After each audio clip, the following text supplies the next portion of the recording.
96.3 RPK FM Jakarta, masih dari kawasan Dewi Sartika Jakarta Timur ya. Sahabat RPK, good morning. Masih Anda simak adalah Klinik RPK bersama Rumah Sakit Ukrida, Healing with Care, Caring with Heart. Julia di sini masih hadir bersama rekan Sarah di meja operator. Pagi ini seperti yang sudah dijanjikan ya, sahabat RPK, kita akan bahas tentang ragam masalah kesehatan pada anak usia dini bersama Dr. Arnold Sutarsa, spesialis anak Rumah Sakit Ukrida. Sudah bersama-sama kita nih. Selamat pagi, Dr. Arnold. Apa kabar, Selamat Dok? pagi. Sehat dong. Sehat dong Kabar ya. baik. Oke, baik. Yang pertama nih ya untuk Dr. Arnold Sutarso, spesialis anak. Di kota-kota besar ya dok ya, pada umumnya persoalan kesehatan anak-anak itu yang sering muncul itu apa aja dok? Oke, Nah, ya selamat pagi semuanya iya. para pemirsa ini ya, pendengar RPK. Dan pemirsa juga dok, karena kita live Oh iya streaming YouTube. pemirsa, sekarang Iya, iya zamannya udah YouTube Live, bener. Instagram Live ya kalau ada juga ya. Yes, betul dok. Iya, Iya, iya. iya. Jadi tadi kan ditanya nih, Hmm, kalau di kota besar sebenarnya penyakit apa sih, iya. masalah apa yang sering muncul? Mhm, Jadi selama saya berpraktek di Jakarta ya, mhm, selama hampir kurang lebih 4 tahun, iya. mungkin sama ya. Mhm, Kalau di kota besar ataupun di daerah mhm, mungkin sama. mhm. Intinya 3 masalah yang paling sering itu, Iya. satu masalah infeksi. Hmm, Masalah infeksi itu artinya batuk, mhm, pilek, hmm, mencret, infeksi kulit. hmm. Rata-rata pasien memang seperti itu Oke. yang datang ke poli ya. Mhm. Yang kedua, penyakit alergi. Iya Alergi alergi. itu misalnya asma, Mmm, eee, bersin-bersin terus pagi hari, kita bilangnya rinitis alergi, mhm. ataupun alergi pada kulit, kok sering muncul merah-merah ya di pipi, di Oke, badan, mhm, itu mhm. kita bilangnya dermatitis atopi. Dermatitis, oke. Yang ketiga, masalah yang sering juga kita jumpai adalah masalah tumbuh kembang. Jadi Mmm, mulai dari masalah, "Kok berat badannya seret ya? mhm, Kok anak saya nggak mau makan ya dok? Kok iya, anak saya belum bisa berdiri?" Jadi mhm. masalah makan, masalah berat badan, ataupun masalah keterlambatan perkembangan. Itu yang Biasanya itu ya, tiga Dok? masalah itu yang sering saya jumpai selama 4 tahun ini berpraktik di Jakarta. Wah, oke. Jadi itu ya 3 hal tadi itu ya, infeksi itu ya, Dok, yang paling sering juga ISPA ya, Dok, ya?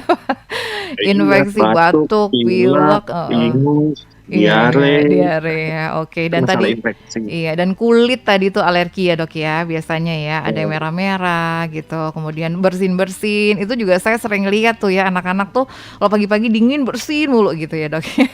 Kemudian yang berikutnya tadi tentang, tumbuh kembang ya, Dok, ya, mungkin berat badan Betul. kurang, mungkin, kurang lincah dan lain sebagainya. Usia dini ini biasanya berapa rentang usianya berapa sih, Dok? 0 sampai biasanya? Sebenarnya kalau anak itu, definisi anak kan 0 sampai 18 tahun, tapi Oke, memang paling sering anak yang mhm, dibawa ke dokter itu di bawah 5 di tahun. bawah 5 tahun ya, oke. Ya, Iya karena iya, di bawah 5 tahun tuh memang masih apa ya, rentan, mungkin daya tahan tubuhnya oh, masih rendah. mhm mhm.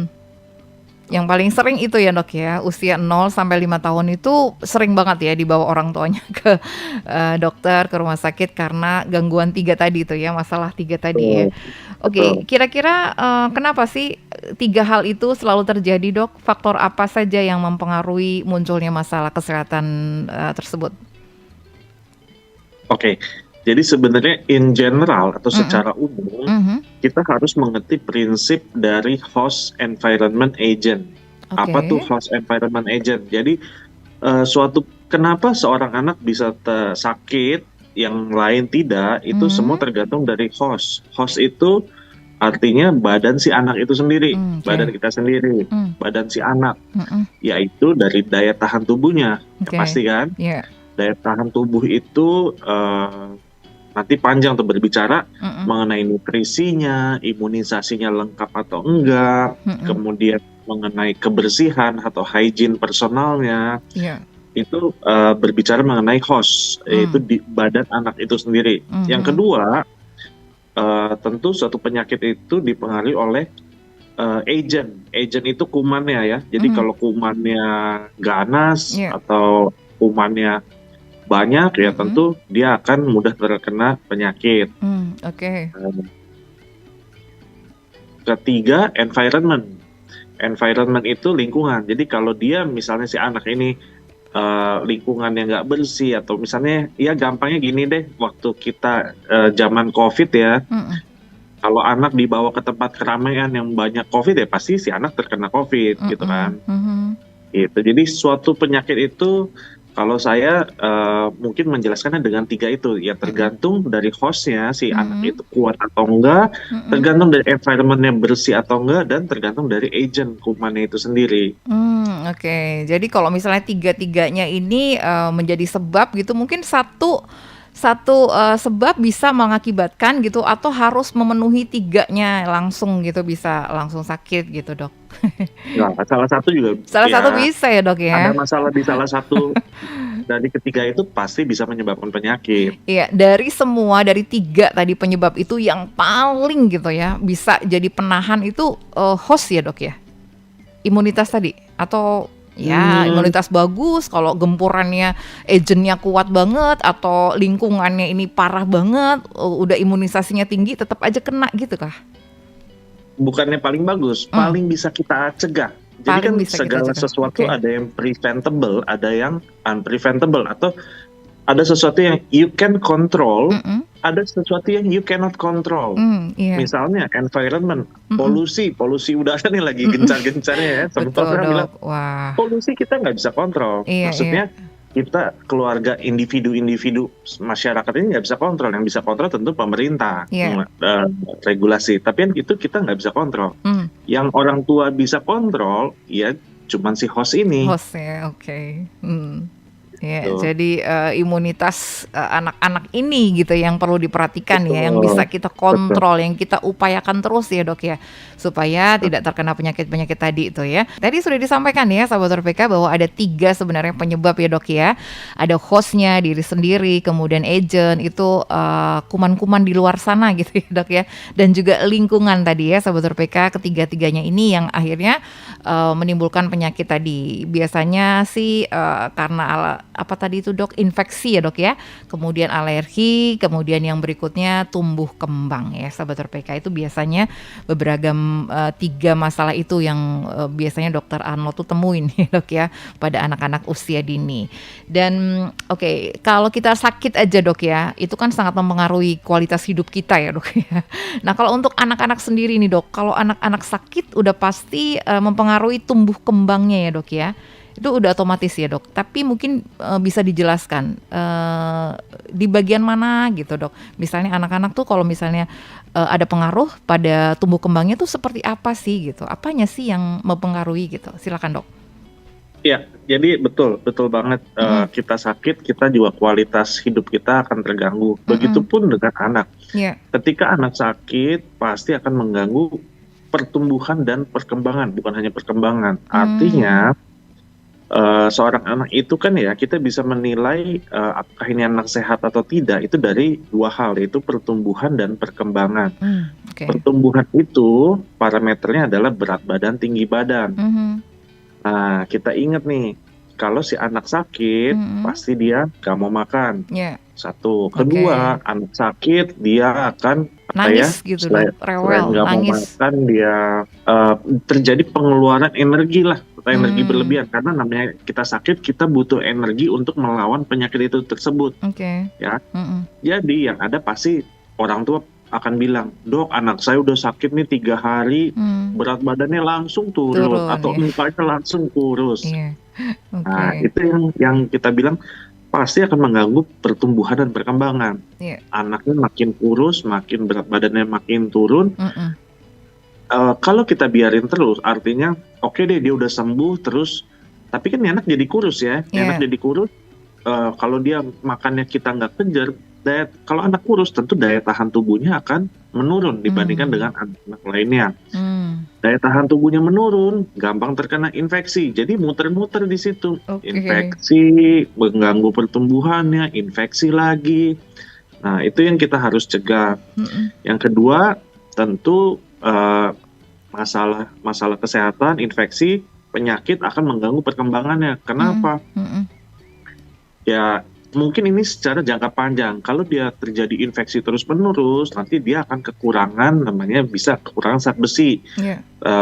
yang tentu akan berpengaruh di perkembangan otak. Karena kita tahu perkembangan otak, pertumbuhan otak itu semua butuh nutrisi. Mm-mm.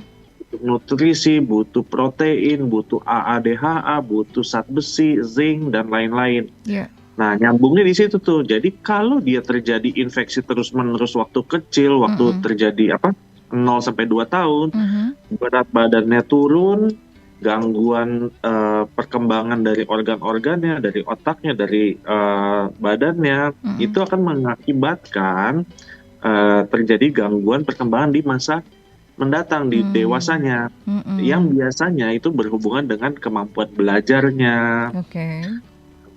tinggi dia saat dewasa. Nah, itu yang akan terganggu kalau anak dibiarkan sakit berulang Berulang gitu. ya. Nah, ini yang perlu diperhatikan oleh orang tua ya, Dok ya.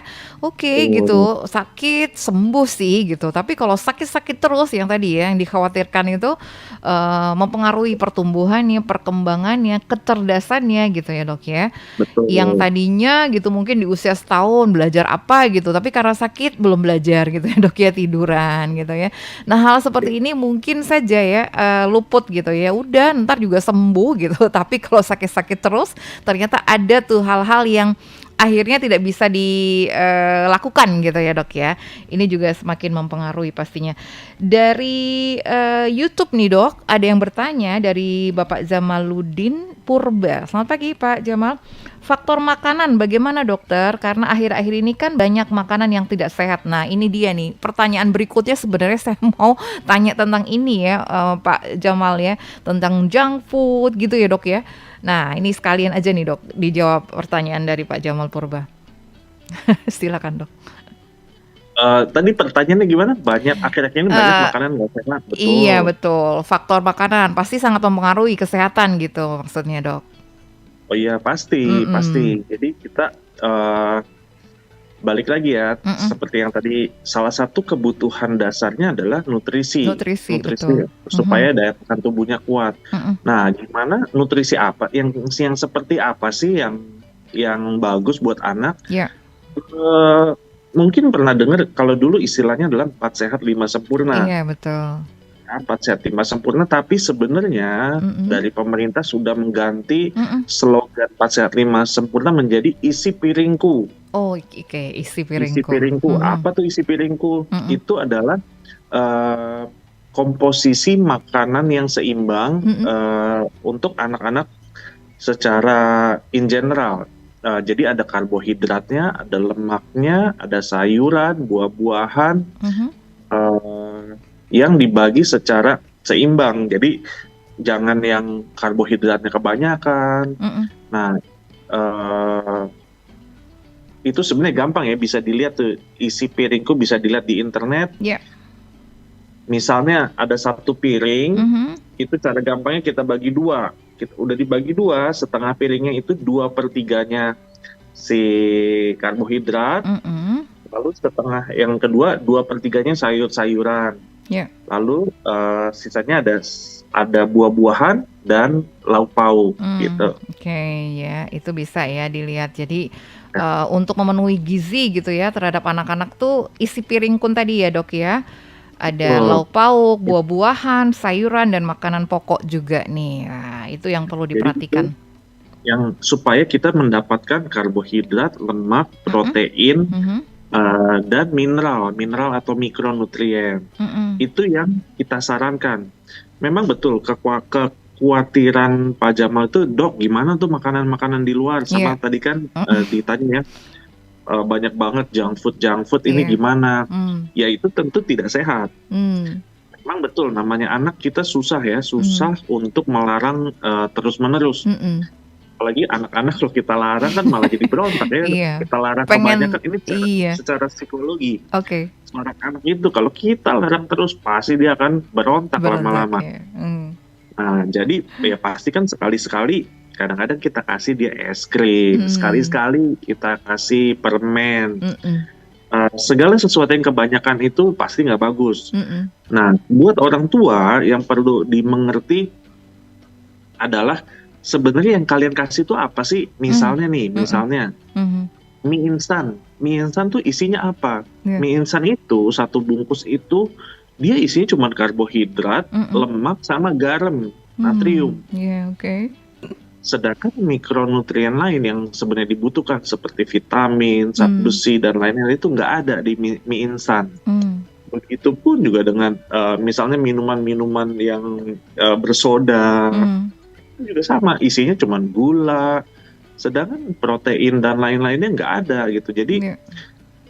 atau misalnya mungkin seperti pizza ataupun burger, Hmm. seringkali itu cuman tinggi karbohidrat, Iya. tinggi garam, dan tinggi lemak Oke.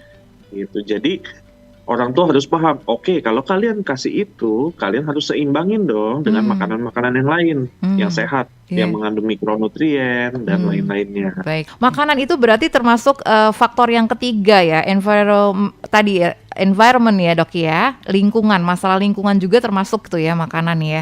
Ini dilema nih dok sama orang tua ya, antara nggak mau kasih karena kita tahu itu nggak sehat, tapi ntar anaknya ngambek, nangis gitu, itu kan juga berakibat gitu ya dok ya, nangis apalagi tantrum gitu. Wah ini masalah yang lain lagi nih, menyiasatinya gimana tuh dok? Mungkin dokter Arnold nih sebagai dokter anak pasti punya tips ya untuk para orang tua. Silakan dok. Wah ini ya, ini pertanyaannya sulit banget nih, menyiasati. Gimana ya kita sebagai orang tua ini harus bijaksana. Kasih nggak kasih, kasih nggak kasih. Intinya sih kita harus bijaksana. Yang kedua, kalau saya buat saya atau buat kita, saya kan juga punya 2 anak ya. Gimana saya menyiasati anak-anak saya supaya nggak makan makanan yang kayak gitu terus. Intinya sih kita sebagai orang tua harus spend time buat anak kita, investasi waktu buat anak kita. Oke. Kenapa kayak gitu ya dok? Apa hubungannya sama makan? Ingat, anak itu peniru yang ulung. Dia itu akan melihat kita sebagai role modelnya. Ya. Okay. Ya kalau kitanya kagak ada di rumah, kita nggak pernah ngajarin, dia mau ngikutin siapa? Dia mau ngikutin ya yang iklan-iklan kali, atau dia ngikutin teman-temannya. Teman-teman yang makan ini terus ya dia memintanya itu terus. Tapi kalau dia lihat kita atau kita punya waktu sama dia, kita suka nasihatin, iya ini nggak boleh ya, tapi sebulan sekali. Misalnya mie instan, kayak anak saya juga saya kasih kok mie instan, tapi sebulan sekali. Dan kalau makan mie instan pun misalnya menyiasati, oh pakai telurnya 3 gitu. Karena sayur memang gitu nggak mungkin kita akan melarang dia terus. Tapi kan yang kita ajarin ke anak kita, oke, kalian boleh makan ini tapi tidak sering-sering. Dan selain makan ini, kalian sebenarnya harusnya makan yang seperti ini loh, yang sehat. Dan kita contohin, karena anak itu akan meniru kita. Oke. Ya. Jadi orang tua makan sayur, anak juga makan ya dok ya. Jadi kalau misalnya anak nggak suka tuh berarti jangan-jangan orang tuanya nggak suka sayur juga gitu ya dok. Ya itu salah satu faktor. Selain dia niru, faktor yang lain ya sebenarnya, kalau tadi Mbak Julia, kalau anak nggak suka sayur, jangan-jangan orang tuanya nggak suka sayur. Itu ada benernya, tapi yang faktor yang berikutnya adalah kitanya pernah nawarin ke dia nggak, gitu. Ya, itu memang ada studinya tuh, anak-anak jarang makan buah sayur karena bukan studi ya, survei, karena memang mereka nggak ditawarin. Gitu. Jadi balik lagi investasi waktu. Kita orang tua nih harus mikirin waktu. Siapin waktu, kita mikirin makanan dia, kita beliin buah, kita beliin sayur, kita tawarin dia. Jangan kita cuek atau sibuk sendiri. Nah ini memang masalah yang berat ya kalau anaknya 5 ya. Iya. Kalau anaknya banyak. Jadi oke. Jadi itu ya dok ya, menyiasatinya seperti itu. Jadi ada waktu lah ya dok ya untuk anak-anak di rumah. Jadi ada waktu untuk ngajarin, ada waktu untuk menyarankan gitu ya, mengkonsumsi makanan-makanan yang ini, dan juga harus kreatif kali ya dok ya. Orang tua juga ya menyiapkan isi piringku tadi itu ya dok ya.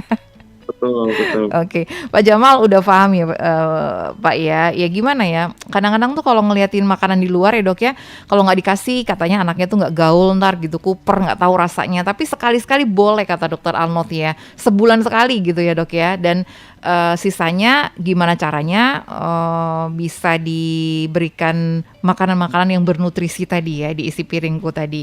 Oke, Pak Jamal kalau misalnya ada pertanyaan lagi silakan ya. Oke Dok, untuk apa ya, memberikan motivasi juga kepada orang tua nih Dok, bukannya nakut-nakutin gitu ya. Dampaknya aja deh Dok, kasih tahu ke kita gitu ya. Kalau misalnya anak-anak tuh sering junk food gitu kan pasti kita kelihatan nih ya Dok, pasti obesitas ya Dok ya, anaknya lebih gemoy gitu ya. Dampaknya aja nih Dok, supaya lebih motivasi kita, lebih, concern lagi gitu memperhatikan asupan anak-anak ini.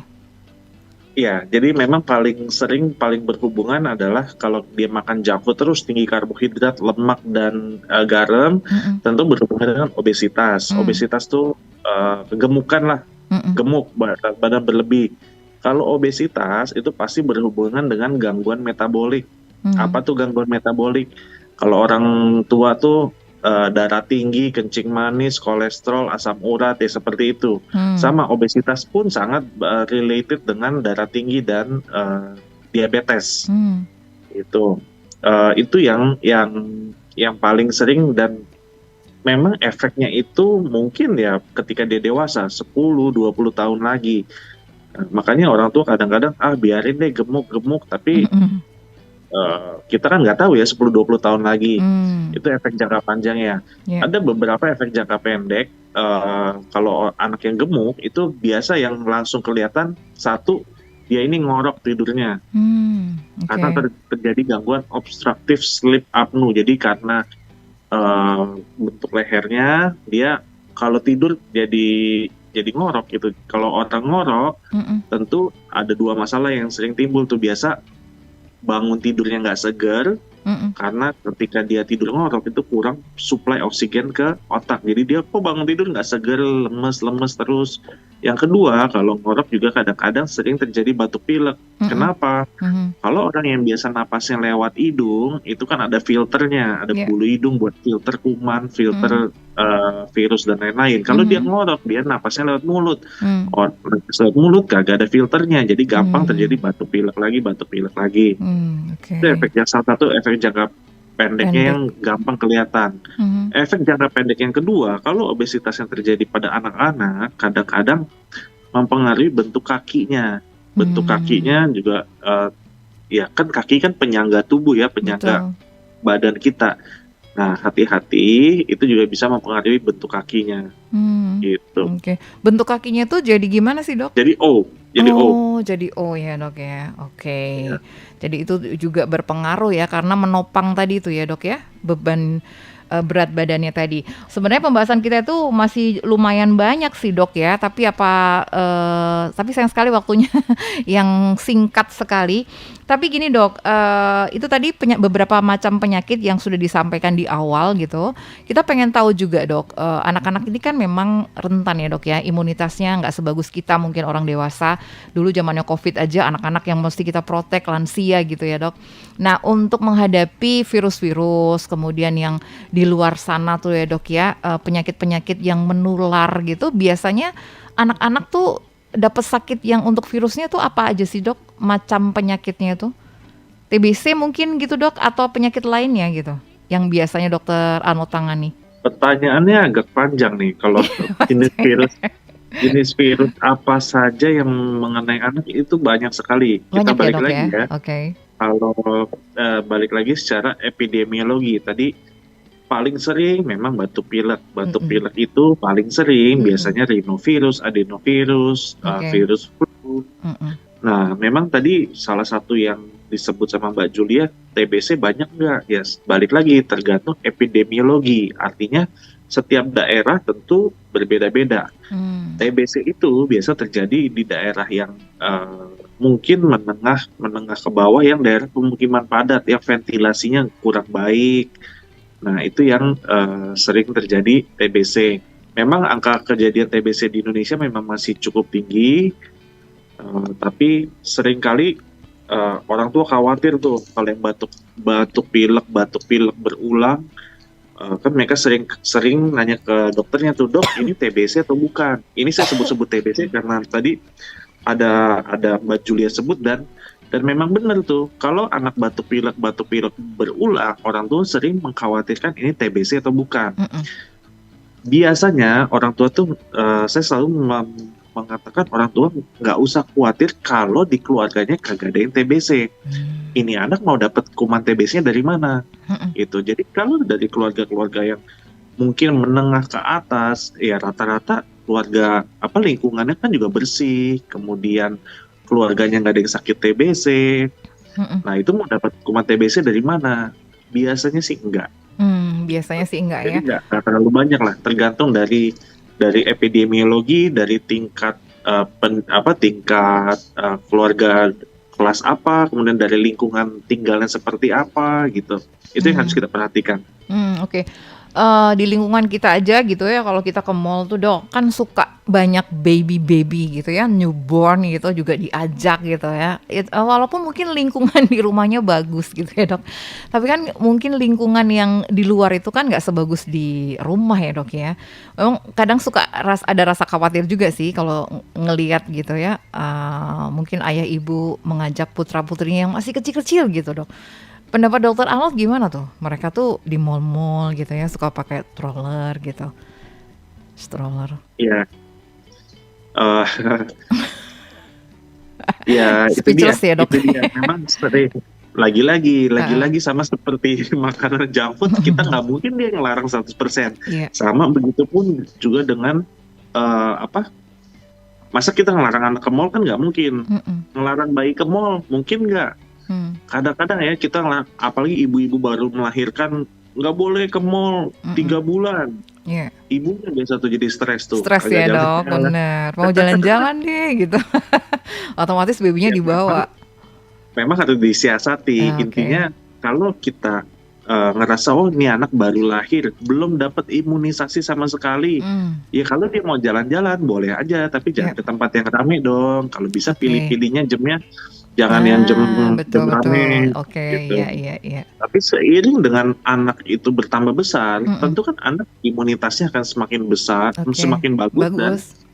imunisasi juga semakin lengkap itu. Dia sudah mendapatkan berbagai macam imunisasi yang Iya iya iya. seharusnya bisa memproteksi dia. Mm-mm. Mm-mm. Kalau memang benar-benar padat sekali, Mm-mm. alangkah baiknya gitu anak-anak yang masih mungkin di bawah 5 tahun, oh Mm-mm. daerahnya padat terus banyak yang batuk-batuk pilek, kan bisa pakai masker. Oke, iya, Gitu. ya. Jadi emang orang tua di sini harus bijaksana ya dok ya.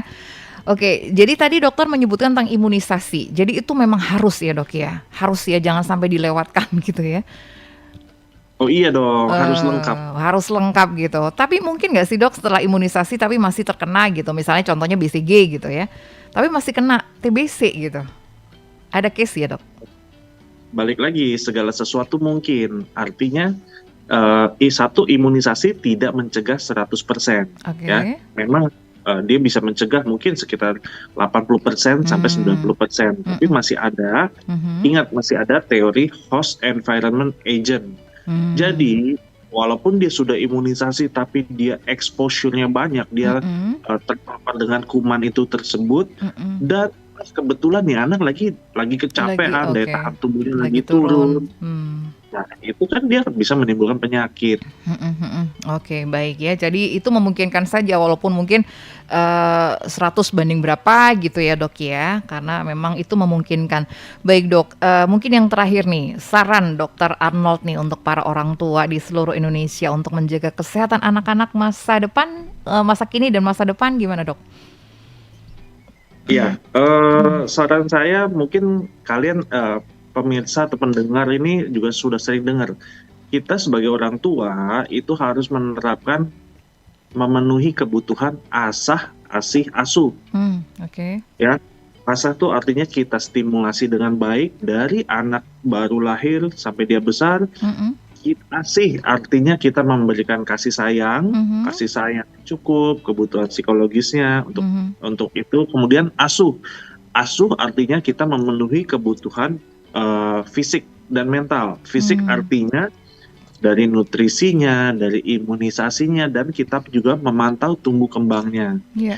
Jadi itu dari asuh, isi dari asuh. Jadi Mhm. untuk menjaga kesehatan anak-anak masa depan, kita harus menerapkan prinsip asah asi asuh untuk membesarkan anak kita.